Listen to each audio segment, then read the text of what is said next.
Il est 21h21 quand Pierre regarde l'heure sur son téléphone. Il rentre chez lui après une longue journée de travail aliénante. Il ne lui reste que quelques heures pour se reposer, avant de recommencer la même journée demain.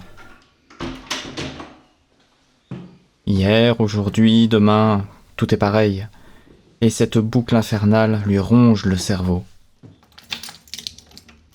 Mais ce qu'il ignore, c'est que ce soir, sa vie va basculer. Sérendip, l'île dorée. Histoire courte et fantastique.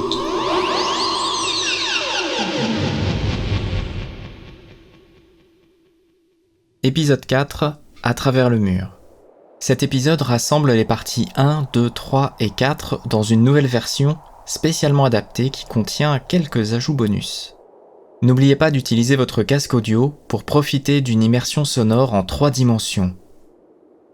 Vous êtes prêts ? Alors je vous souhaite un très bon voyage à toutes et à tous. Pierre s'affale sur le canapé. Il fait défiler les images vides de sens de son téléphone, sans but précis, juste pour se vider la tête. Soudain, l'écran rectangulaire s'éteint faute de batterie. Pierre reste là, le regard fixe, en silence, dans la demi-clarté. Un vieux réveil égrène les secondes, rendant le silence plus insupportable encore. L'angoisse monte. Pierre est poussé par une soudaine envie de s'échapper du bocal.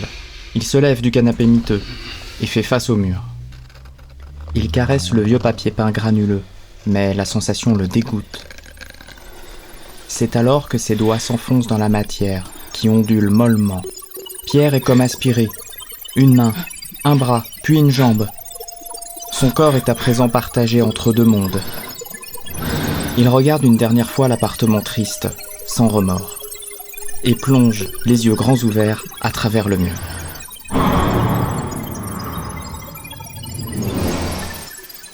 Pierre flotte maintenant dans un liquide lumineux aux teintes turquoises des lagons du Pacifique. Il respire dans cette eau surréaliste, comme dans un rêve éveillé.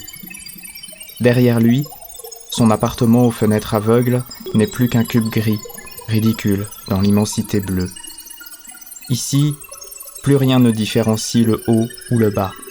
Pierre nage vers l'inconnu, libéré de toute contrainte. Il distingue à présent différentes zones, comme des replis de matière. Il y a un amas de nénuphars d'où proviennent des chants de grenouilles, une ruelle pavée sous la pluie depuis laquelle on devine le tintement d'un clocher lointain, et enfin une forêt au crépuscule, d'où s'élèvent les derniers chants des oiseaux du jour. Pierre se sent poussé vers la ruelle pluvieuse sans trop savoir pourquoi. À l'instant où il effleure l'image sous ses pieds, il chute comme rattrapé par la gravité. L'atterrissage est plus brutal qu'il ne l'aurait cru. Pierre s'abrite sous le perron d'une maison à colombages. La pluie est lourde, pénétrante et glacée. Sa respiration forme de la condensation et glace le bout de son nez et le haut de ses sourcils. Il sent l'eau entrer par ses pieds et il lui semble qu'elle remonte le long de ses jambes. Il est transi, jusqu'au fond du ventre, et ne peut s'empêcher de trembler. Pourquoi a-t-il atterri ici ? Pourquoi n'est-il pas resté sagement assis dans son salon ? Son esprit s'embrume et ruisselle sur le pavé recouvert de mousse. Il entrevoit alors un objet salutaire. Un parapluie, laissé là, presque par hasard, lui offre une porte de sortie. Pierre s'engage dans la ruelle, en quête d'un endroit plus hospitalier. Le tintement des gouttes sur la toile lui rappelle les accents d'un feu de cheminée ou d'un disque vinyle. C'est un son rassurant, un de ceux qui vous ramènent instantanément en arrière dans un foyer accueillant, caché dans les mémoires d'un temps d'insouciance. Pierre marche mécaniquement, poussé par un instinct de préservation viscérale. Il réalise qu'il a suivi le son du clocher qu'il avait entendu en arrivant sans s'en rendre compte, car il se retrouve presque sans le vouloir devant l'église.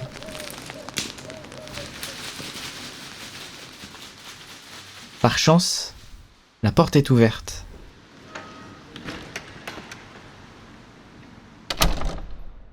Il fait aussi froid à l'intérieur qu'à l'extérieur, mais au moins, il ne pleut pas. Pierre a l'impression de déranger. Il demande de vive voix. « Y a quelqu'un » L'absence de réponse le rassure. Au moins, il pourra rester ici sans déranger personne. Il s'aventure jusqu'au chœur et passe près des cierges. Leur faible chaleur lui apporte un grand réconfort. Il entend un bruit, comme une pièce tombée sur le sol. En cherchant l'origine de ce bruit, il découvre un couloir qui mène vers une pièce chauffée, l'oratoire. Il y a un tapis au sol et des chaises en bois et en paille alignées en rang. À droite du couloir se tient une porte percée d'une petite lucarne en verre dépoli, derrière laquelle luit une lumière chatoyante. Pierre hésite. La chaleur des cierges est suffisamment réconfortante pour le moment, mais la curiosité le pique. Il se dirige vers l'oratoire, poussé par une intuition puissante. Cette voix intérieure est si intense qu'elle lui semble presque étrangère. Il fait bon ici.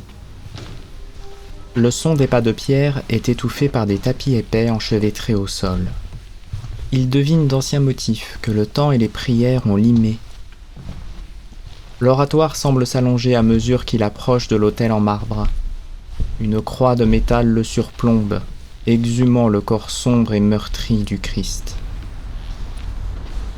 L'évocation de sa présence lui rappelle la cruauté des êtres humains, mais aussi l'espoir d'une rédemption pour certains. Pour lui, peut-être. Un ray de lumière traverse le vitrail coloré et tombe en silence sur une forme claire. Pierre réalise seulement qu'une femme est en prière à quelques mètres de lui. Il était pourtant sûr d'être seul ici. Elle porte une robe blanche et ses yeux verts étincellent dans le feu solaire quand elle se tourne vers lui et lui sourit. Muet d'émotion, le jeune garçon se contente de lever la main en guise de bonjour. « Bienvenue Pierre, je m'appelle Aria. » Bonjour Aria. Mais comment connaissez-vous mon nom ? Je t'attends depuis longtemps. La voix de la jeune femme est claire comme du cristal, douce comme de la soie. Viens. L'invite-t-elle en lui tendant la main. Il se laisse guider vers une ouverture au fond de l'oratoire qui donne sur un escalier en colimaçon étroit, aux marches hautes. Aria est pieds nus et sautille sur le granit froid comme si la gravité n'avait pas de prise sur elle. Pierre peine à suivre, mais il est exalté. Leur ascension les mène devant les cloches de l'église. De larges ouvertures dévoilent la ville en contrebas. Un vent doux a déchiré les nuages oppressants de tout à l'heure et dévoile un ciel irisé. Aria dévisage Pierre un instant et s'approche à quelques centimètres de lui.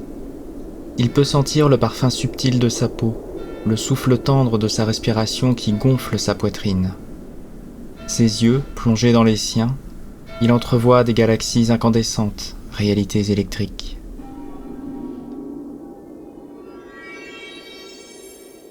Aria pose la main sur l'épaule de Pierre, qui frémit, puis elle se tourne et pointe le doigt vers le ciel.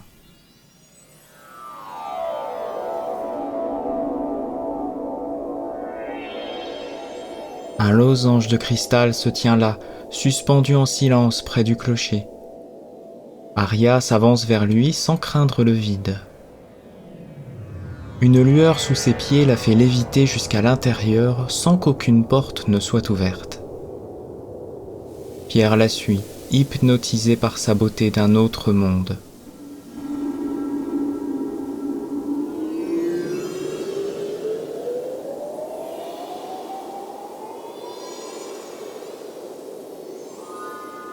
Il flotte avec elle dans le losange et ne cherche plus à savoir si tout cela est réel. Arya pose sa main sur sa joue.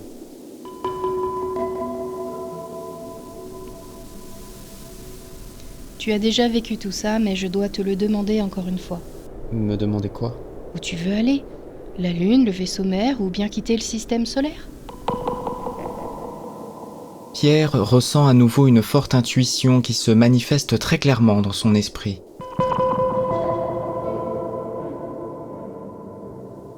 Elle prend cette fois la forme de plusieurs voix à l'unisson, comme des spectateurs logés dans sa conscience. Quand il répond qu'il souhaite se rendre au vaisseau mère, ce n'est presque plus lui qui parle, mais ces entités invisibles qui s'expriment à travers ses propres mots. Cette étrange aventure est peut-être en train de le rendre fou. Le losange de cristal glisse dans le cosmos silencieux en ligne droite. Les galaxies se déforment comme à travers une lentille liquide sous l'effet de la vitesse lumière. Pierre ne ressent aucune accélération, si bien qu'il lui semble que c'est l'univers qui glisse autour du vaisseau. Arya, impassible, regarde droit devant elle. L'univers luit dans ses yeux clairs et les nébuleuses pigmentent sa peau de reflets doux et colorés.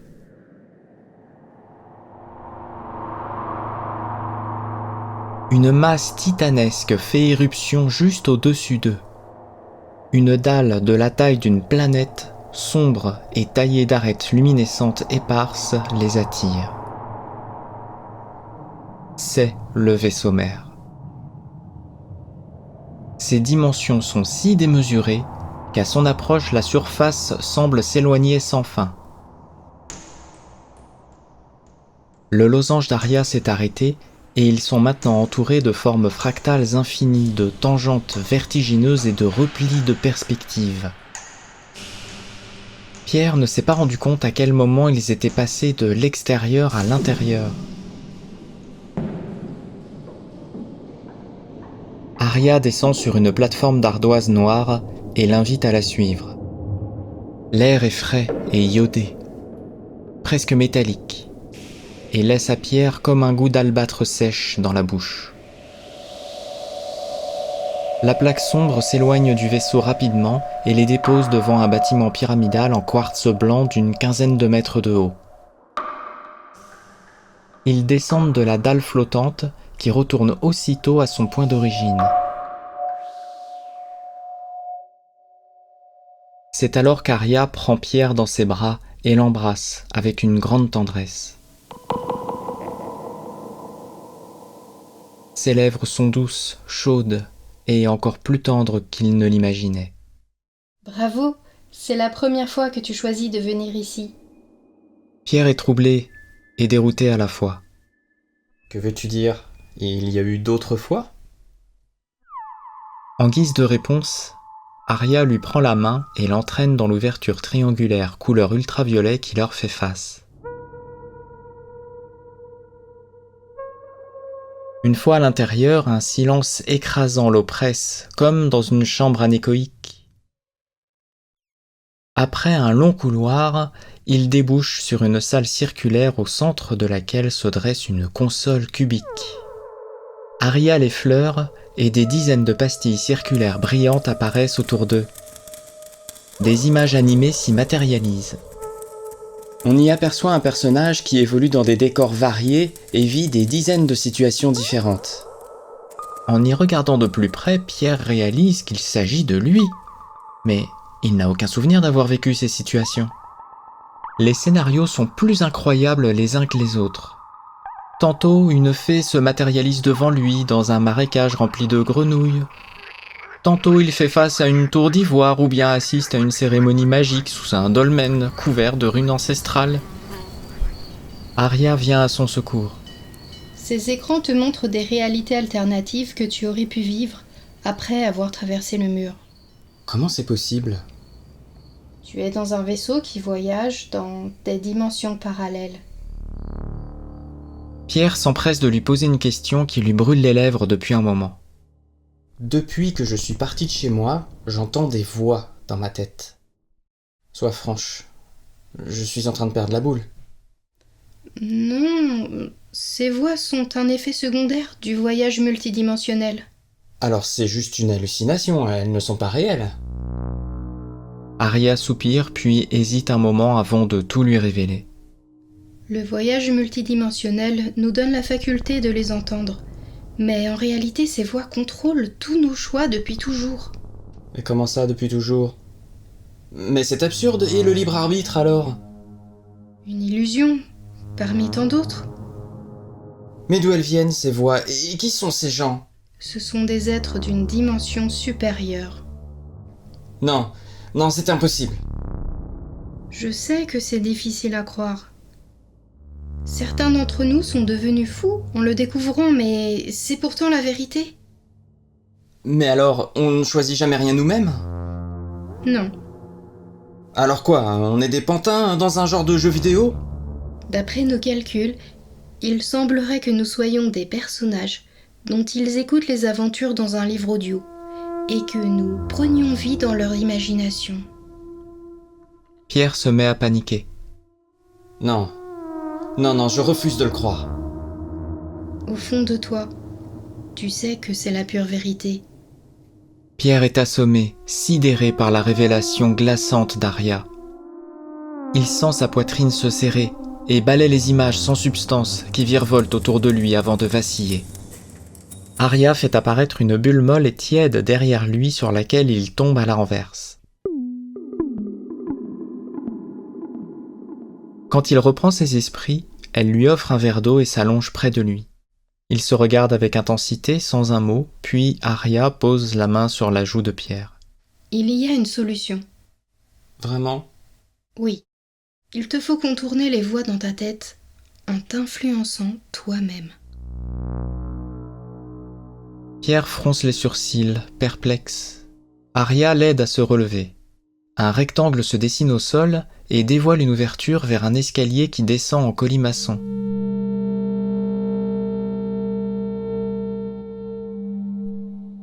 Les deux aventuriers l'empruntent et à mesure qu'ils quittent la pièce, les lumières s'éteignent derrière eux. Un des derniers écrans encore allumés diffuse l'image d'une version de Pierre qui n'a pas quitté son canapé et qui déprime entre ses murs gris.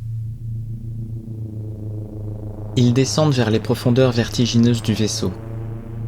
Il fait de plus en plus chaud, humide et lumineux à mesure qu'ils arrivent au pont inférieur. Une fois ses yeux habitués à la lumière, Pierre découvre avec stupeur une forêt tropicale dense et luxuriante. Des accents d'humus, de mangue, de coco et de mousse l'enivrent.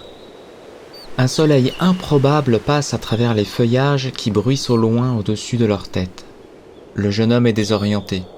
Arya l'emmène jusqu'à une clairière où s'étend un lac transparent et paisible, autour duquel paissent d'étranges mammifères bleus.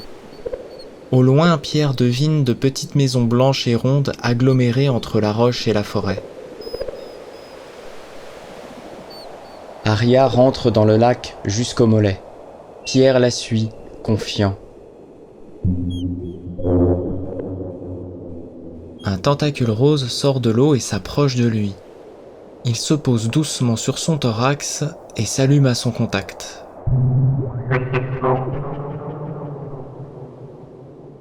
Toutes ses angoisses s'envolent alors comme par magie. Il sent la présence amicale d'un être invisible qui le rassure et l'invite à avancer sans crainte. À mesure qu'il entre dans l'eau, d'autres tentacules lui entourent les jambes, le ventre, les bras et bientôt la tête. Les lianes roses et tièdes l'entraînent au fond de l'eau, mais il respire sans difficulté et sait qu'il peut avoir confiance. Quand la créature le relâche, il réalise qu'Arya nage près de lui et lui montre une forme au fond de l'eau. C'est un losange en cristal, comme celui d'Arya, mais plus étiré. Le couple traverse la paroi transparente du vaisseau qui s'allume et tourne sur lui-même.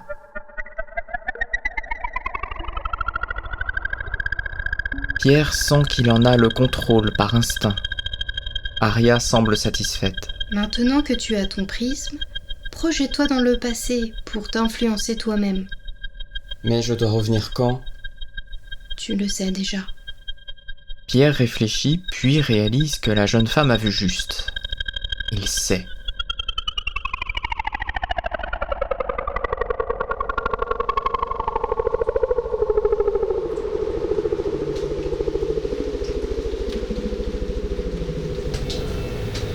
La pluie, un clocher et la lumière réconfortante de cierges incandescents.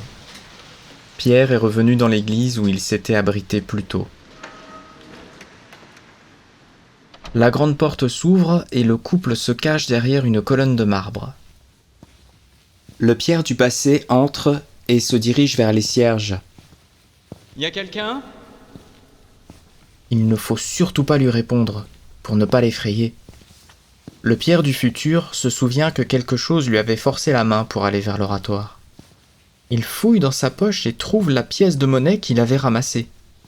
Sans hésiter, il la jette dans le couloir et le Pierre du passé est attiré vers elle. Tout se rejoue comme avant. Aria l'embrasse par surprise. Je vais t'attendre dans l'oratoire. Ton toi du passé va venir me parler. Mais qu'est-ce que je fais maintenant ? Tu retournes au vaisseau mère. Et toi ? J'y suis déjà. Oh, je suis perdu. Pas encore, mais quand tu le sauras vraiment, tu seras libre.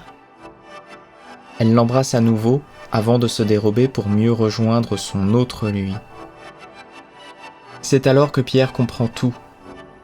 C'est donc ça la solution. Piéger les lecteurs dans une boucle temporelle, un paradoxe sans fin. Son vaisseau de cristal se matérialise dans la lumière du cœur de l'église. Il y entre, jette un dernier regard sur ce monde qu'il a vu naître, puis disparaît sans un bruit. C'est à partir d'ici que Pierre est vraiment passé à travers le mur. Il est maintenant caché dans un espace hors du temps, au-delà des frontières de ma propre imagination.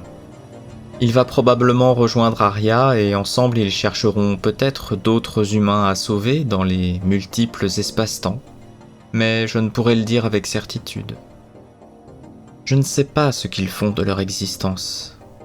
Et vous savez pourquoi ? Parce que là où ils sont, plus personne ne peut les lire.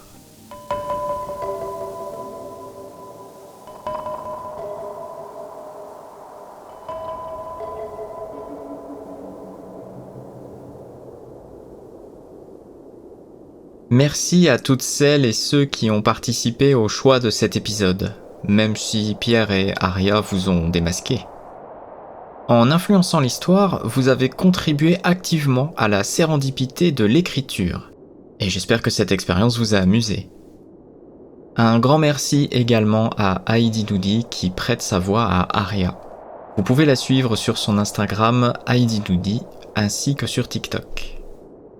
Si ce n'est pas déjà fait, n'oubliez pas de liker et surtout de vous abonner et d'activer la cloche pour ne pas rater les prochains épisodes.